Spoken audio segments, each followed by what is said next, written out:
70 bike पर 1500 से जायद किलोमीटर का सफर जो है वो तय किया है और 3 सूबे इन्होंने एक बाइक पे जो है वो क्रॉस किए हैं। शायर कहता है कि अगर हिम्मत हो तो फिर क्या नहीं इंसान के बस में, यह है कम हिम्मती जो बेबसी मालूम होती है। अच्छा, मुझे बताइएगा कि ये इतना तवील सफर कितने दिनों या कितने घंटों में आपने तय किया? जी मैंने 3 रातें और 4 दिन इसमें गुजारे। जब आप कश्मीर से अंदर आते हैं तो आपको राजनपुर ये इलाके नजर आते हैं, क्योंकि यहाँ के कच्चे डाकू बहुत ज्यादा मशहूर है। कुछ हुआ रास्ते में? और हम सिर्फ और सिर्फ मेरा ये पैगाम था कि हम अमन पसंद लोग हैं और प्यार करने वाले लोग हैं, और पूरे पाकिस्तान में ये एक अमन का पैगाम होगा मेरा कि मैं 3 सूबे क्रॉस करके कराची पहुंचूं। बिस्मिल्लाहिर्रहमानिर्रहीम, अस्सलाम वालेकुम। दस्तक टीवी के साथ मैं हूँ महामदरा। रज़ीन, वैसे तो 70 बाइक को आपने शहर में भी बड़ी मुश्किल से चलता हुआ देखा होगा, लेकिन आज जो नौजवान मेरे साथ मौजूद है उसने एक रिकॉर्ड बना लिया है। जी हाँ, इन्होंने 70 बाइक पर 1500 से जायद किलोमीटर का सफर जो है वो तय किया है और 3 सूबे इन्होंने एक बाइक पे जो है वो क्रॉस किए हैं। इनकी ये जर्नी कैसे शुरू हुई और कैसे ये जर्नी तय करने का ख्याल इनके जहन में आया और क्यों इतना बड़ा सफर इन्होंने एक बाइक पर तय किया, ये जानते हैं इनसे। अस्सलाम वालेकुम। वालेकुम सलाम। क्या नाम है आपका? कासिम। कासिम, 70 बाइक पे तो लोग शहर में भी आधे घंटे से ज्यादा ट्रैवल नहीं करते, आपने 1500 किलोमीटर से जायद का सफर क्यों तय किया इस बाइक पर? वो कहते हैं ना, शायर कहता है कि अगर हिम्मत हो तो फिर क्या नहीं इंसान के बस में, यह है कम हिम्मती जो बेबसी मालूम होती है। तो मैं सोच रहा था कि एक अज़म करते हैं कि ये हमारी अपनी बाइक है, अपने हाथ की बाइक है, ये कराची तक पहुंच सकती है कि नहीं। और अल्हम्दुलिल्लाह कराची तक पहुंच भी गई, आपके सामने है और मैं भी आपके सामने हूँ जिंदा सलामत, और ये सफ़र मैंने पूरा कर लिया। कहाँ से शुरू किया था सफर आपने? जी बेसिकली मैं हंगू से बिलोंग करता हूँ, ज़िला हंगू से, जो कि कोहाट डिवीज़न में आता है।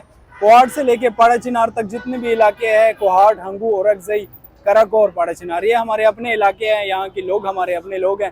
तो इन सबको मैं अपना इलाका मानता हूँ, चाहे आप कोहाट ले ले या हंगू ले ले, एक ही बात। अच्छा, मुझे बताइएगा कि ये इतना तवील सफर कितने दिनों या कितने घंटों में आपने तय किया? जी मैंने 3 रातें और 4 दिन इसमें गुजारे, और जो मैंने बाइक पे जो टाइम गुजारा है वो 40 घंटे थे। 40 घंटों में मैं पहुंचा हूँ। क्या कैफियत थी जो लोग देख रहे थे आपको ट्रैवल करते हुए बाइक के ऊपर उन रास्तों पे जहाँ पे बाइक्स नॉर्मली नहीं चलती, गाड़ियाँ बसेस चलती हैं, तो लोगों का क्या रिएक्शन था? वैसे तो लोगों को पता ही नहीं लग रहा था, क्योंकि मैं शलवार कमीज में था, और जिनके साथ मेरा इंटरेक्शन हुआ है, जिनसे मैंने बोला है कि मैं इस तरह आया हूँ, तो कुछ लोग सर पकड़ लेते थे और बहुत सारे लोग मेहमान नवाजी का वो करते थे, चाय के लिए पूछते थे और रोटी का पूछते थे, ठहरने का पूछते थे। इसमें जितने भी कल्चर से बिलोंग करते हैं, चाहे वो सराइकी थे, पठान थे, उर्दू स्पीकिंग थे, और पंजाबी थे या सिंधी थे, उन्होंने बहुत अच्छा रिस्पांस दिया मुझे, और बहुत मुझे उन्होंने अप्रिशिएट किया कि आप इतना लंबा सफ़र कर रहे हैं। अच्छा कासिम, डर नहीं लगा कि इतना लंबा सफर है, बाइक है, कहीं कोई ऐसी जगह मसला बन गया जहाँ पे कोई मदद भी ना मिल सके, जहाँ पे कोई सहूलत भी मौजूद ना हो, कोई ऐसा ख्याल नहीं आया, बस आंखें बंद करी और आप निकल गए सफर पे? नहीं, ऐसी बात भी नहीं है। आपके व्यूवर्स देख रहे हैं तो मैं इनको भी बता दूं कि ये मेरा कोई पहला सफ़र नहीं है। इससे पहले मैं 11 घंटे लाहौर जा चुका हूँ एक दिन में, और नतिया गली मैंने 72 घंटों में 32 घंटे मोटरसाइकिल चलाई है। पुराने तो खिलाड़ी हैं मतलब? हाँ, मतलब ये कि ये मेरा पहला सफ़र नहीं था, और ऐसे पहली बार इतने लंबे सफ़र पे निकली भी ना। बाकी डर तो लगा रहता है यकीनन, लेकिन ये है कि आप अपनी बाइक को जब चेक करते हैं, आप टेक्निकल चीज़ें चेक करते हैं, अपने आप को देखते हैं, अपनी सेहत देखते हैं, उस हिसाब से आप चलते हैं।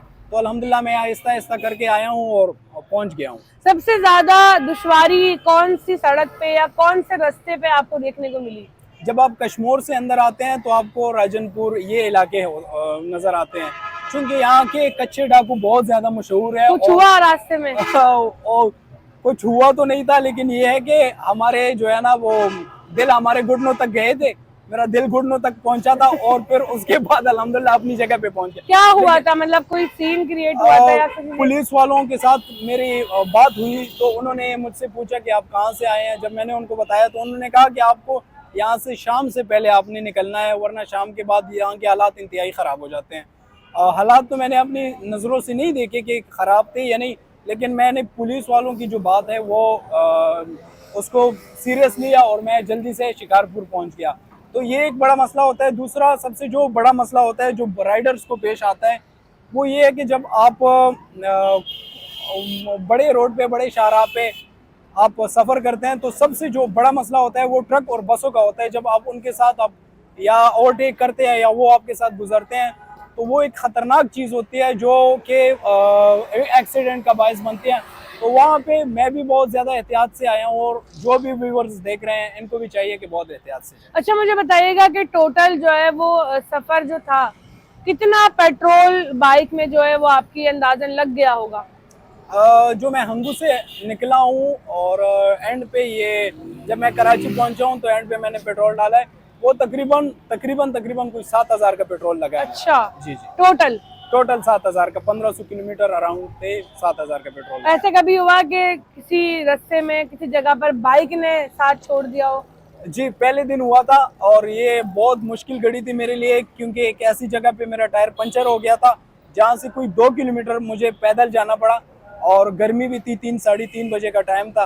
तो वो एक ऐसा मुश्किल टाइम था कि मेरे दिल ने कहा कि यार वापस चलते आए, इतने आए तो नहीं है, लेकिन अल्हम्दुलिल्लाह फिर मैंने कहा कि नहीं, अज़म किया है तो इंशाल्लाह पहुँच के ही दिखाएंगे।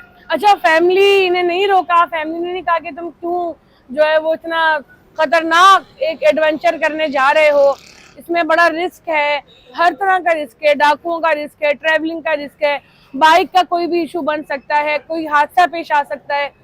जी, मैंने तो गलत किया है, लेकिन अब मैं बता दूं आपको, आपके व्यूअर्स भी देखेंगे, मैंने फैमिली को नहीं बताया था कि मैं इतने लंबे सफर पे जा रहा हूँ। किसी को भी नहीं बताया?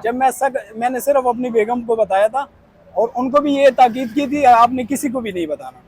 जब मैं सकर पहुंचा तो मैंने अब्बू को कॉल की, पहले तो अच्छी खासी डांट पड़ी, फिर उसके बाद उन्होंने कहा कि अब क्या कह सकते हैं। उन्होंने कहा अभी आप पहुंच रहे हैं, अभी एहतियात से जाएं और कराची पहुंचे। ये कोई शौक था या जुनून था या कोई पैगाम था जो लोगों तक पहुंचाना चाह रहे थे आप? इससे पहले भी मैं सफ़र कर चुका हूँ, लेकिन ये सफ़र थोड़ा मुनफरिद था। एक तो ये सफ़र बहुत तवील था, लंबा था।